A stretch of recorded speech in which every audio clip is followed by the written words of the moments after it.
Hello, Terry here, and we are back with When We Were Monsters. So we kinda have already seen how the monster looks like. It looks rather harmless, and now we are chasing 15 because she seems not to understand the concept of danger. That's all I could say. So either way, yeah, enough talk. Let's continue playing the game, shall we? When I reach the new area, I'm slightly out of breath from running to catch up with 15. Where am I anyway? I take a moment to absorb my surroundings. This looks nothing like a mall, maybe a warehouse where items were stored, but no one was shopping in this rundown space. I imagine it looked only slightly better in its prime. Fear overtakes me as I realize I don't know where the girl has gone. She could be in this very room or a different floor entirely. All because she's chasing after a monster. 15! I call out to the girl, but I get no response back. Damn it, where is she? Indeed.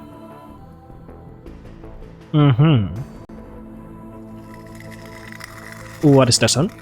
I almost miss 15 huddled in the corner until I hear a fumbling sound.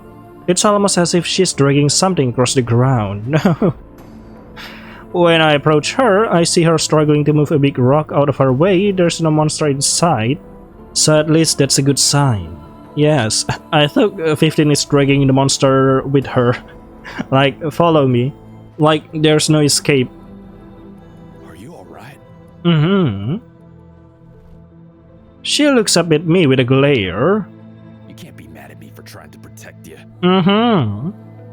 She crosses her arms over her chest. I guess she can be mad at me for trying to protect her. Yes. We need to keep moving. Find a spot to stay for the night. Alright then. Here. Here? We can't stay here with a monster. Yeah, we can't. I feel the frustration growing inside of me as I try to think of another way to explain this to 15. I don't know if she doesn't understand me, or if she just doesn't care too. I'm staying. Alright then. She turns her attention away from me, back to the rock she was trying to move. I inch closer to see what the obsession is, and then I catch sight of it. Oh, it's you again. The red zombie dog thing is lying down on the other side of the rock. It's surrounded by a puddle of blood. Red, sticky, human blood. Or is that monster blood? Ah, I see. I peer over 15's shoulder and notice a gash on the monster's leg. It's hiding where it thinks it may be safe, away from us. They were limping. Okay. We can't help it. I'm no doctor. And we have already discussed that argument before. You patched up my scratches. Yes. For one, you let me. Two, fixing a human scratch is easy. Okay, that's a good argument. Same thing. Alright then, 15. It's not the same thing. Perhaps it is the same thing, who knows? We can try. I lock eyes with the monster. It looks more frightened than anything. It doesn't want us near it while it's weak. But with a gash like that, I won't be able to heal it on its own. Bandage may help, but I don't know if I can bring myself to fix the scars of a monster who's just going to create more. On me, 15 other people, letting it live to cause more harm in this battered and broken world doesn't sit well with me. I mean, who else lives in this world? I don't see anyone that can be harmed by this monster anymore, except you two. But neither does leaving 15 behind, and that seems like the only other option. Lose her or lose more.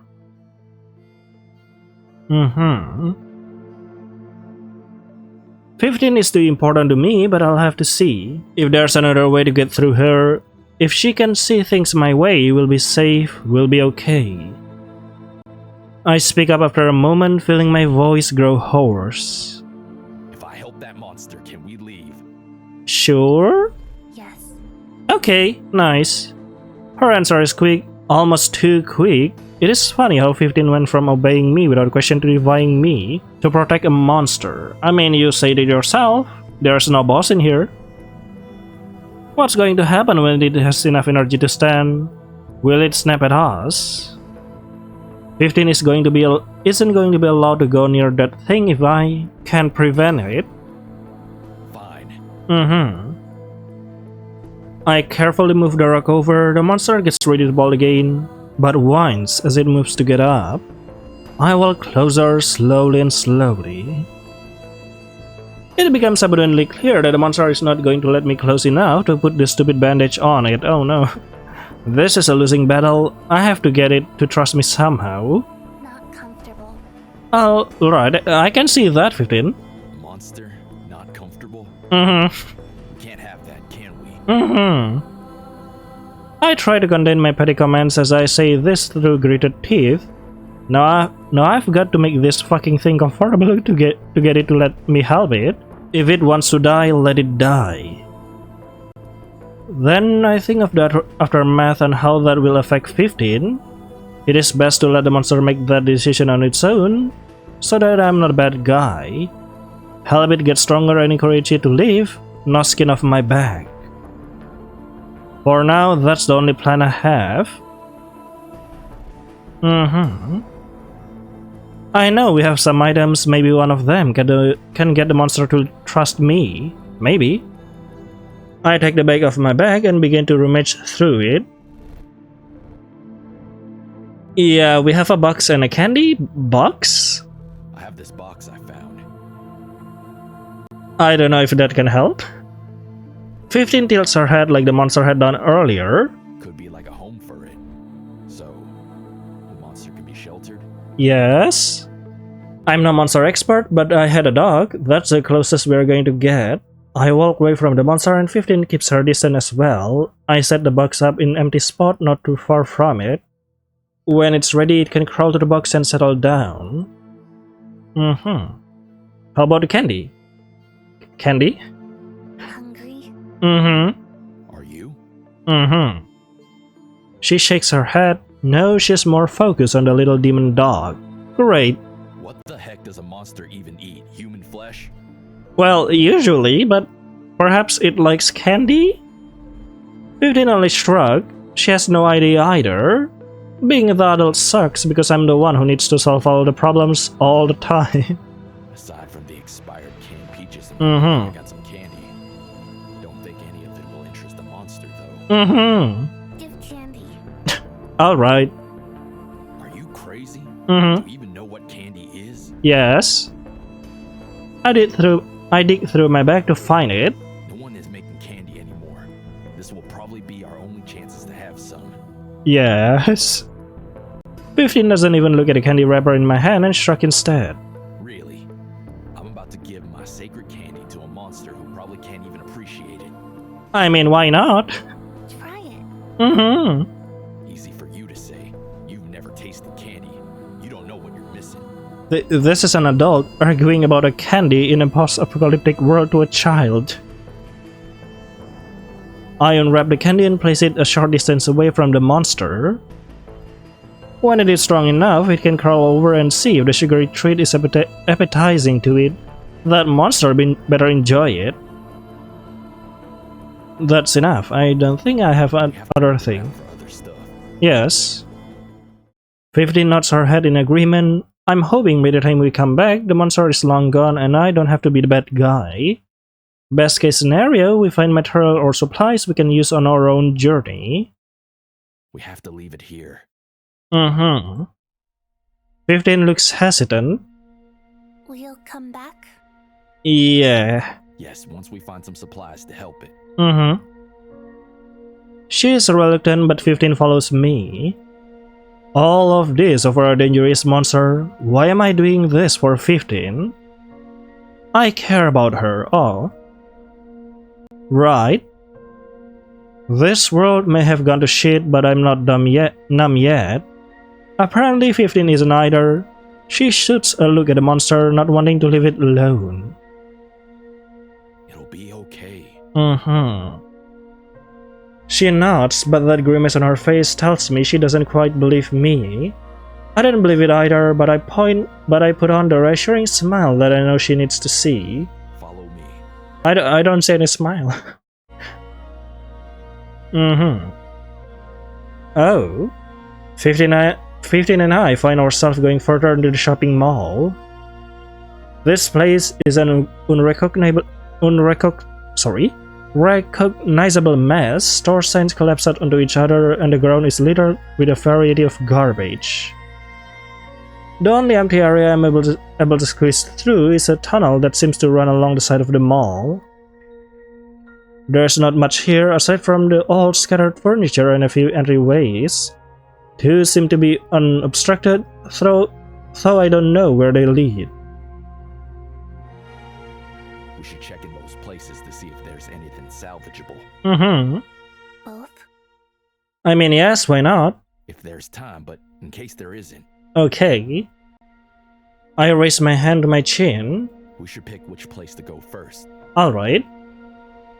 I motion for her to follow me, stepping over the scattered junk. Also, keep an eye out as we walk through the halls. Some of this may look like junk, but... Treasures. Yes, treasures. Exactly.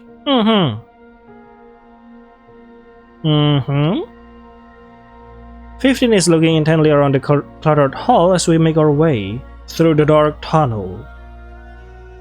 She must be focused on finding something to earn the monster trust. I hope, above all else, that it's gone when we get back. See anything useful? Yes? Maybe. She stops where she's standing and stomps on the ground. Well, not the ground. She's stomping on a small bath mat, rug, carpet. I can tell not with how dusty it is. It could use a good shake. What are you thinking? Bed? Oh, I see.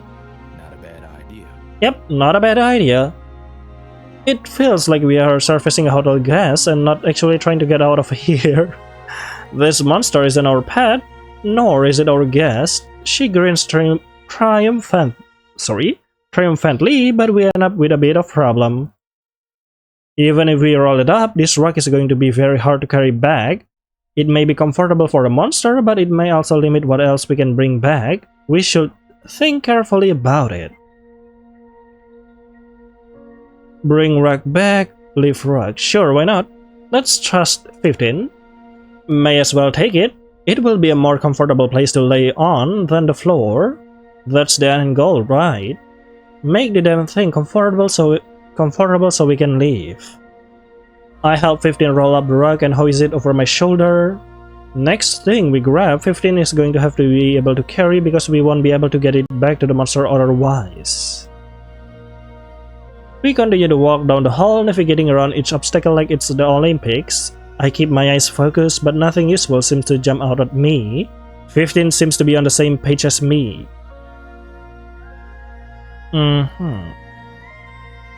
It feels like this hallway is never ending. 15 and I crawl, jump and step over old keepsakes and debris. Eventually we reach a doorway.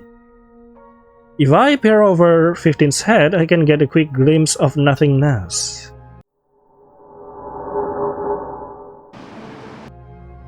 Unlike the cluttered hall we are in now, this open room looks completely bare. So if we look hard enough, we might find something good. The room to the right of that is a little easier to see inside, though not much more. I can make out the outline of a few pieces of furniture. They are in a similar rectangle shape, but I have to get closer to really see. 15 grabs hold of the hem of my shirt and tucks it lightly. Only one. Please. Alright, what do you mean? She wants to make it back in time to save that monster. Seeing the pleading in her eyes tears my gut apart. Oh, that's what you mean by only one. We don't have time. In the few months I've known her, 15 has never asked for anything, not so much as even an extra morsel or food. Everything has always been on my terms, and for once, she is asking for it to be on hers. I have to let it be on her terms this time, or the next time she won't even bother coming to ask me. Just like my sister and Stephanie. Oh no. Okay, then you choose where we go. 15 contemplates it for a moment, placing her arms out to the left and the right, but eventually she gravitates to the right where the furnished room is. What are we taking? Beds? Alright. Once I push some things out of the way, the doorway to the room begins to fill with light that was previously covered. The room we enter is illuminated, and I have to cover my eyes to shield from the glaring light as they adjust. Whatever this floor was previously before the end is now lost. There are no posters on the wall, display racks, or even signs. Instead, there are beds laid out. Some are pushed against the window, probably as a measure to keep things out. Others are flipped and overturned, blood splatters on the side of the mattresses. This is the nature of the world. Not one big party to save a monster, but bloodshed and nothingness. People suffering with no proper medical care locked inside of a building with spare furniture as their only means of protection. If 15 only understood that, she allowed us to leave now before things escalated. Look. Look what? The girl's voice breaks me through my thoughts and I look over to where she's pointing. A few of the beds are spread apart from each other but standing upright. They look like they were used for their proper intention, sleeping at one point or another. The beds are covered with thin sheets, but they are devoid of pillows or anything else that may bring comfort. Oh, the sheets. You know, as blanket. Sleeping, something that was once a hobby of many people, me especially a hobby, is now something I dread. Having to go to bed and not knowing what the morning will hold. If not for the monster, I suggest here as a place for us to say, I'm not sure she's ever slept on a proper bed. But it is just too dangerous. If one monster is around these parts, there could be more. 15 has already begun walking around the room, her hand lightly touching each mattress as she passes them by. Her hand stops on one bed and she lets out a small gasp. It is a sound I've never heard leave her lips. For a moment I'm startled, though she doesn't seem in pain, just surprised. When I approach her, I see the thing that has caused the commotion. It is a stuffed animal seemingly untouched by the feel of the room, save for some dust on the edge of its fur. Oh, you want to give that thing a little animal. A little plushies, that is nice. A tag hangs from the side, alpaca and friends.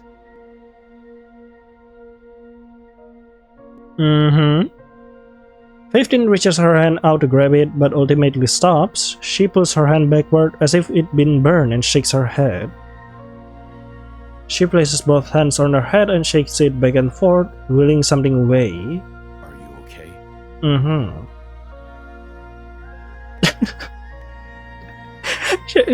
She refused to speak, though she decides to pick up the doll and holds it close to her chest. A tear begins to fall from her eyes and then another. She seems to be shocked by her own emotions and reaches up with a free hand to wipe her cheeks. She turns away from my gaze and walks over to one of the windows. I think I should give her a minute to herself. In the meantime, I'll look around the room.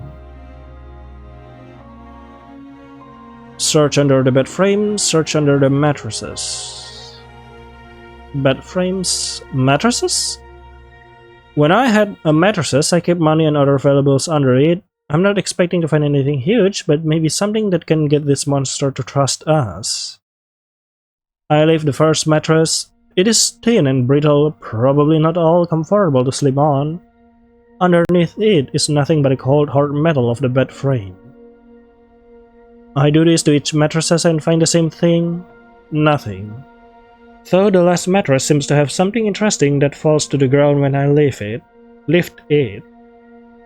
I hold the item up into the air in case 15 is listening. It's a hairbrush.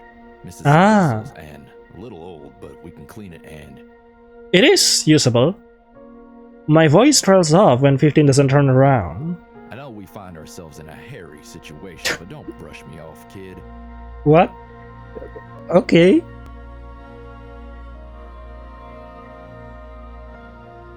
Search under the bed frames. I decide to look under the bed frames. Who know what goodies have fallen under them? The original owners having no time to grab them before they left. I get on my hands and knees. The rough floor is cold underneath my hands. That's the least of my worries. It is hard to sit down here, even with so much light filtering into the room. I slide my hand under the first bed and sweep it across the floor like a broom. Dust sputters out, followed by a very lot of odds and ends, pencil tops, small pebbles, paper clips, and unidentifiable crumbs, nothing of value. I do this to each bed, coming up with only one thing that could possibly be useful. I hold the item up in the air in case 15 is listening. It's a small water bottle. Not much, Oh. but there's enough. Yep, it is. A water bottle is a great find, especially because there's water still in it. I look over at 15 and wave the bottle around. No need to bottle up your excitement, kid. What? What's with that joke?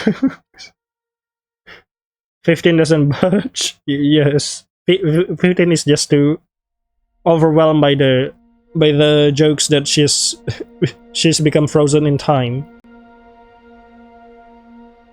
Yep, I'm done searching.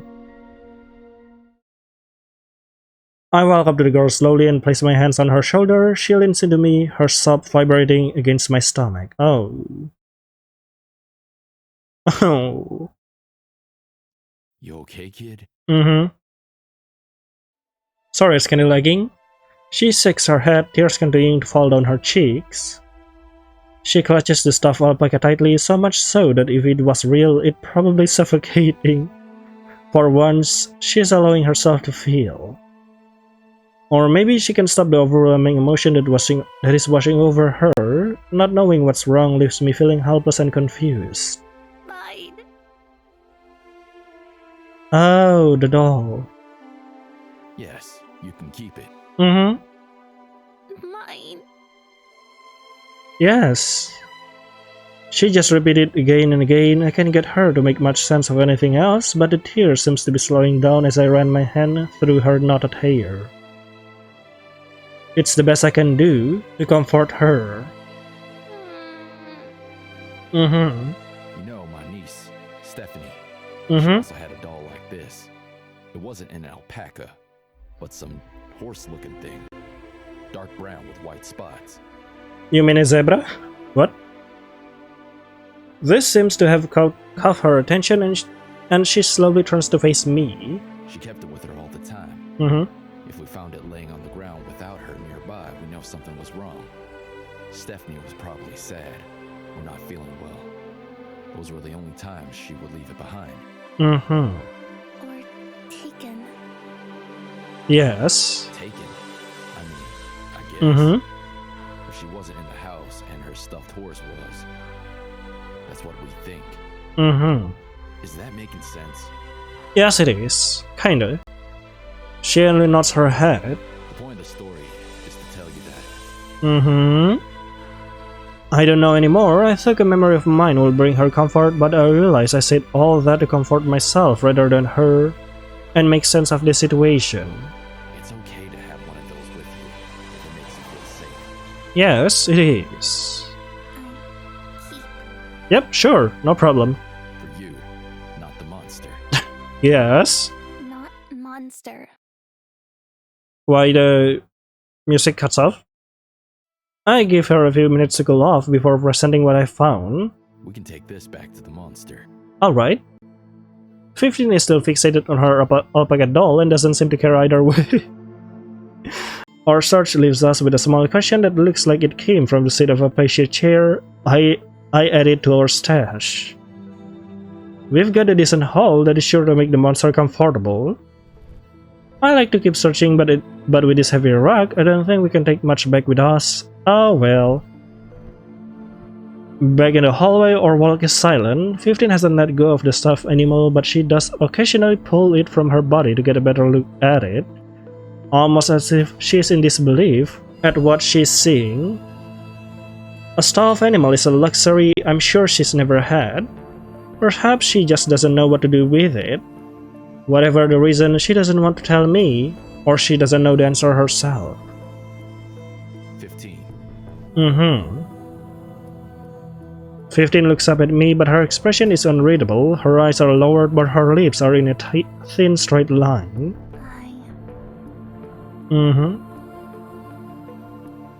She drops her voice, once again holding the stuffed animal in front of her, this time closer to the light of the entrance we came through earlier. She examines the doll, turning it over, hand stopping on the underside. Her hands begin to shake as she pushes it towards me. My hand traces the area she's pointing at.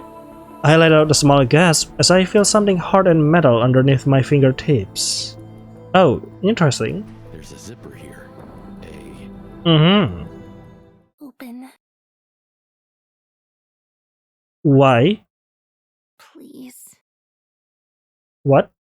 Alright.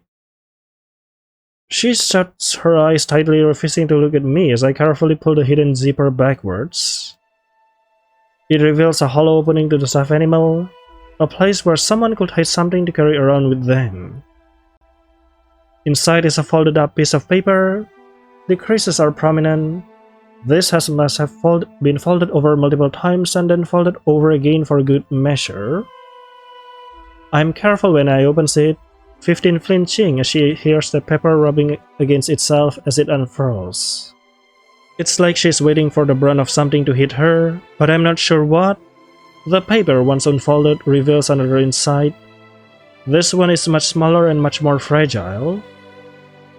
I carefully place the smaller one back inside the alpaca and focus on the bigger paper first.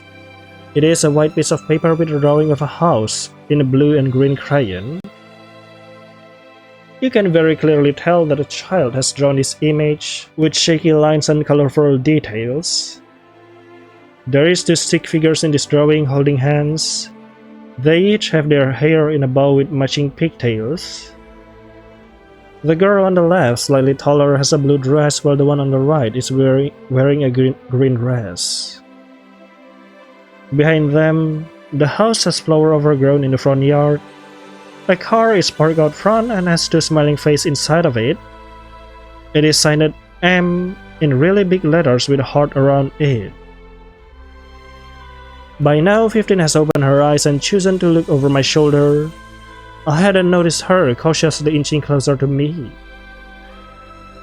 Though, now that she's near, I wish she hadn't seen the picture at all because of what it's doing now to her.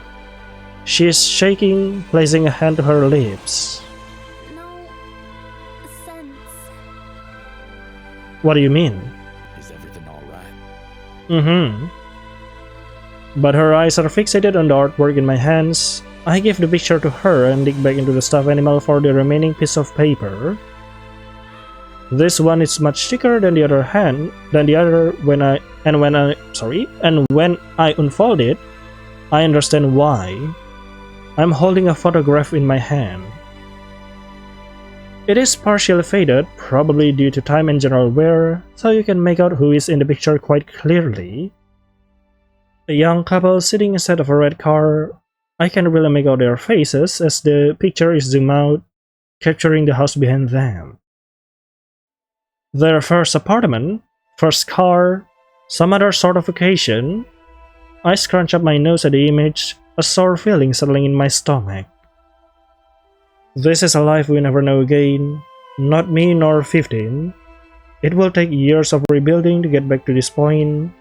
Happiness of a couple starting their family together. It was always something I had wanted to do myself, but never got a chance to.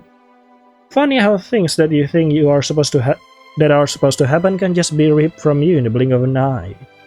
I mean, yeah, it is kind of funny that actually could happen nowadays, not just in the post-apocalyptic world. 15 hands me back the other picture, her hand still trembling. When I hold the 2 images side by side, I made a shocking discovery. The child drawing is supposed to mirror the photograph, except with 2 girls added into the background by the house. Wait, what's so shocking about it? I mean, you don't know about those 2 girls? A family? Back? Mm-hmm. Hmm? The back of the paper? 15 points to the photo and I turn it over in my hands. To Molly, my little golden girl, never forget. 15 scrunches her nose up in disgust at the image and shakes her head. Once, twice, 3 times, dispelling any stray ideas from her head. Gone. What do you mean? That's what happens to people in this world, 15. They disappear, leaving the proof of their existence here with the people like us who stumble upon it. Yes. Then people wish and hope that whoever this Molly girl is never forgets. Because if she forgets, one thing holding these people to this world I hold up the photograph and type the year with it. is gone. Like they never even existed. Yes. Like the city we knew never even existed. If we forget what Palmetto City once was, this mess will all be our beloved home. Mine, yours, theirs will ever be. Yep, and no one will remember a thing. It's as if everything is like here from the beginning, isn't it? Hello, 15. By the end of my speech, I feel an empty hole in my heart. I don't know who these people are or what happened to them, but I know that they used to be living and breathing as a family. Now, all that's left is this photograph. Does it mean something in the end, or is it just more useless junk? 15 reaches up and wipes her eyes. A profound sadness falls over her as well. She isn't normally this emotional, yet, seeing this stuffed animal and Molly's picture, she must have been reminded of something from her past, or something she can quite have in the present. I put my arms over her shoulder. This time she doesn't move away. The silence of the hall is masked by the sounds of our heavy breathing. Mine, nervous to fill the empty space, and hers, laced with sadness. We should head back. Yeah, we should. She places a hand on her heart and looks at me with red, puffy eyes. Monster. Yes, we'll see if the little guy is still there. And while I really hope that it's carried off, part of me hope it's been waiting for us this entire time because I don't think 15 can stand much more heartbreak today. Upon returning to the main area where we left our little monster friend, 15 is jittery. Her grip on the alpaca doll hasn't loosened.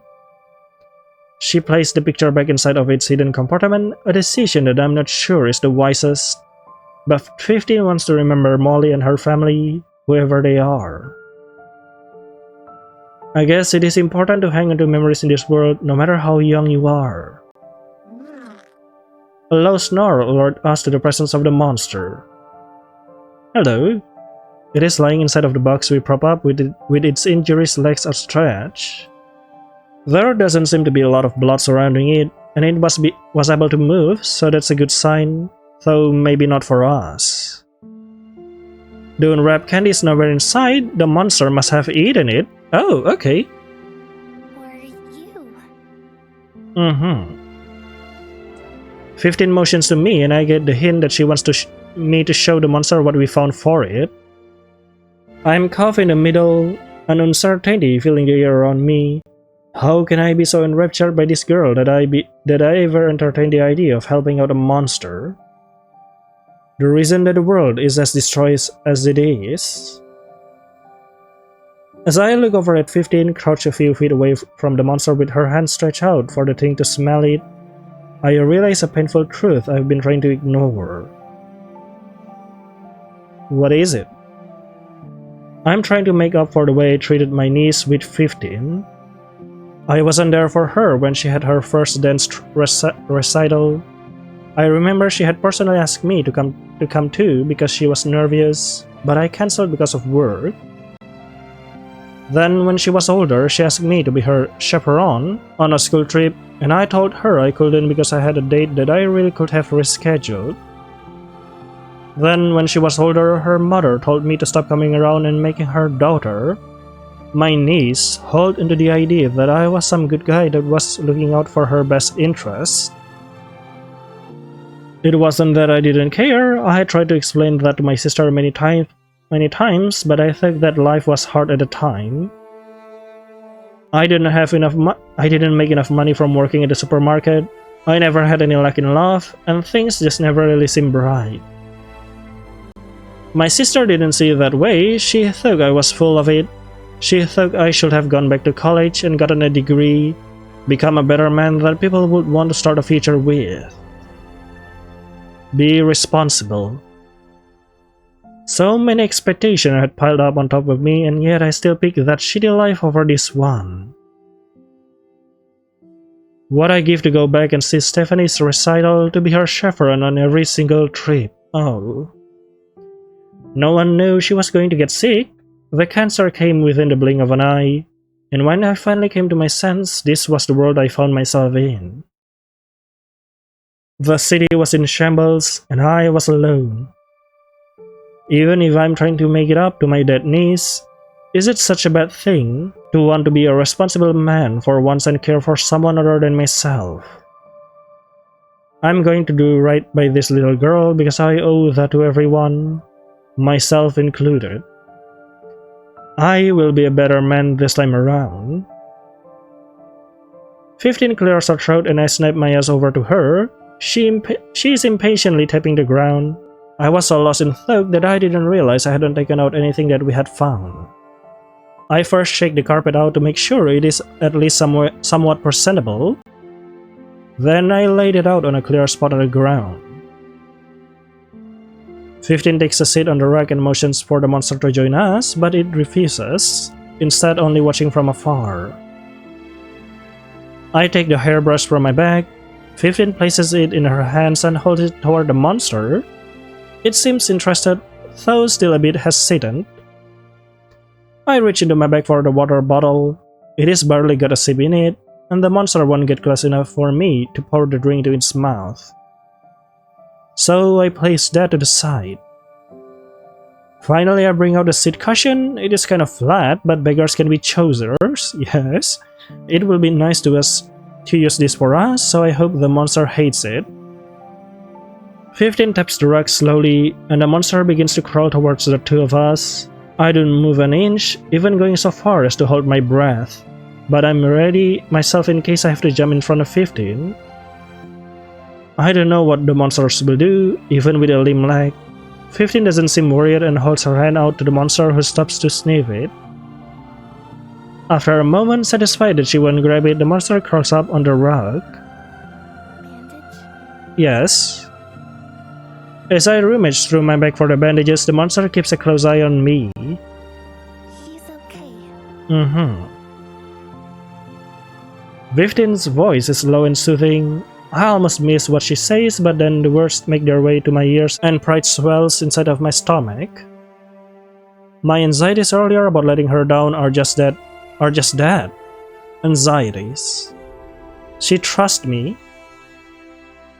I slowly unwrap the bandage and move to touch the monster, my heart beating in my chest. I'm actually doing this. I'm going to be touching a monster. I don't know what will happen, but 15 faith in me is enough for now. I push forward through my fears and bring the bandages towards the monster. Though I have to stop as I catch sight of something. What is it? I almost miss it through the dried blood, but it's very clear once I wrap my eyes. A 16 tattoo. Oh, that explains. I don't see it though. I stop and look over at 15, who by now must have seen it too. Her gaze lingers on my own, though she doesn't say anything. 15? I point to the monster's leg. 16? I don't know, perhaps there's a connection, perhaps there's not. She reaches her hand out to the monster, who crawls up closer to her as if it was her pet dog she had raised for years, now up close recognizing her. 15 doesn't say anything but puts her arms around the monster, patting its stomach gently. You heard the monster before and I didn't. You insisted on helping it. So I say this thing loud. She still doesn't say a word and continues to pet the monster, who has snuggled up by her side. 15. And 16. She continues to pet the monster, who seems content to be by her side. I don't know if 15 will ever tell me the truth, just as I haven't disclosed the truth to her about Stephanie. These are memories we hold to ourselves, memories that make us the monster we're trying to hide from. As I bandage up the monster, one thing is certain: if we leave this place tonight, it will not be without 16, oh no. 15 mouths a quiet thank you to me, holding back her own tears as she looks at the monster, now at 16, who has curled up beside her. Without the bandages, who knows if 16 will survive on his own? I reach out and grab 15 other hand, the three of us sitting in the shelter of the old abandoned warehouse. What is actually happening? Though the city is in shambles, there is a flicker of hope in the air. Perhaps things won't always be this way. What? Produced and written by LegendExGames, programmed by Cats on Lillipad Studios, sprite art by Ahui, GUI by Camille Arana, monster art and text editing by Red Chan, music from Felicilian Studio. So, what is actually happening? Miniko, Casper voiced by Lan Chan. I theorize that there's an experiment, so that's why the monster exists. Marie Haves, 15 voiced by additional credit in the game folder, built using RenP. Fascinating. Yeah, I was still kinda intrigued by the story. So the monster came from a human experiment, and I guess the human experiments starts from that city, that's why 15 lives around there. 15 is one of the test subjects. And yeah, I don't really know how to explain. So yeah, this game has the vibe of, at the end of the world story.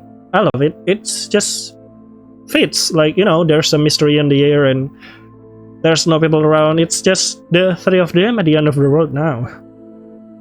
Like, watching a nuclear explosion up close, you're knowing it's the end. So I guess that's all for When We Were Monsters. Quite interesting. It's fully voice acted, so which is a very great point. So I guess see you later then in my next video. Bye bye.